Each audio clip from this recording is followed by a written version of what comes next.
বোনেরা, আপনাদের প্রতি আমার নসিহত, শ্বশুর বাড়িতে আপনি আসলেন, স্বামীকে নিয়ে অনেক মেয়েরা জুদা হয়ে যায়।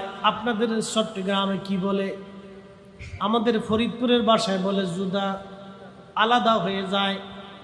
কিছুদিন বিয়ে হলো, 6 মাস 1 বছর, শ্বশুর শাশুড়ির সাথে বেমানান, মানে না, বনে না। ওই মেয়েকে বলবো, বোন তোমার বাবা মার সাথে তোমার বনিবনা হলো, শ্বশুর শাশুড়ির সাথে তোমার বনিবনা হলো না, কারণ কি? বোন আমার, তোমাকে কৃতজ্ঞ হতে হবে। এই ভদ্র মহিলার জন্য তুমি একটা স্বামী পাইছো। এই পুরুষ লোকটা 40টা বছর ধরে পরিশ্রম করে করে তোমাদের একটা সুন্দর ঘর উপহার দিয়েছে, তোমার একটা সুন্দর জীবন উপহার দিয়েছে। এই বৃদ্ধ মানুষটা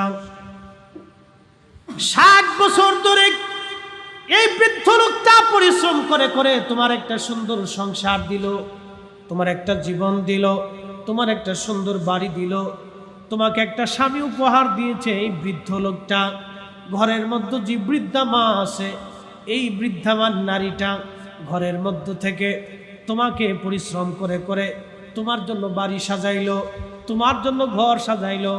বৃদ্ধার চিন্তা, আমার ছেলে হয়েছে, নাতি হবে, নাতি নিয়ে সুখের সংসার চলবে। তুমি আজ বেমানান হয়ে ঝগড়া ফাসাদ করে ওই মা থেকে তুমি জুদা হয়ে গেলা, মার মনে ব্যথা দিয়ে তুমি আলাদা হয়ে গেলা, স্বামী নিয়ে তুমি আলাদা হলা।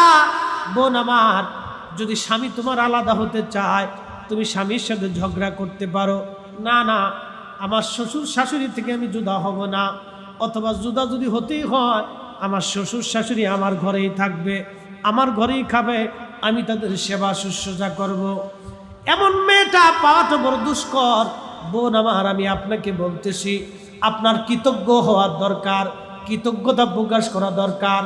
আপনার বোঝা উচিত, এই বৃদ্ধ লোকটা 60টা বছর পরিশ্রম করে আমার জন্য এই ঘর সাজাইছে, এই বাড়ি সাজাইছে, এই সংসার সাজিয়েছে। এই বৃদ্ধা নারী আমার জন্য সংসার সাজিয়েছে, সুন্দর ঘর আর বাড়ি। আমার স্বামী আমার আগামী প্রজন্ম সন্তানদের জন্য তারা বাড়ি ঘর নির্মাণ করেছে। বাবা ইচ্ছা করলে জমি বিক্রি করে ভালো খেতে পারত। জিজ্ঞেস করেন বৃদ্ধ বাবাকে, বৃদ্ধ বাবা তুমি জমি বিক্রি করো না, নিজে ভালো মন্দ খাও না, কারণটা কি? বৃদ্ধ বাবা বলবে, আমার খুকা আব্দুল করিম আছে, ওর একটা ভবিষ্যৎ আছে, আমি যদি বেঁচে কেনে খেয়ে চলে যাই, আমার আব্দুল করিমের জীবন কষ্টের মধ্যে পড়ে যাবে। ও কোথায় দাঁড়াবে, কোথায় খাবে, কোথায় ওর বাড়িঘর হবে? একটা বাবা সন্তানের চিন্তায় জমি জমা বেচে না, সন্তানের চিন্তায় সে মন্দ খাইয়া যায়।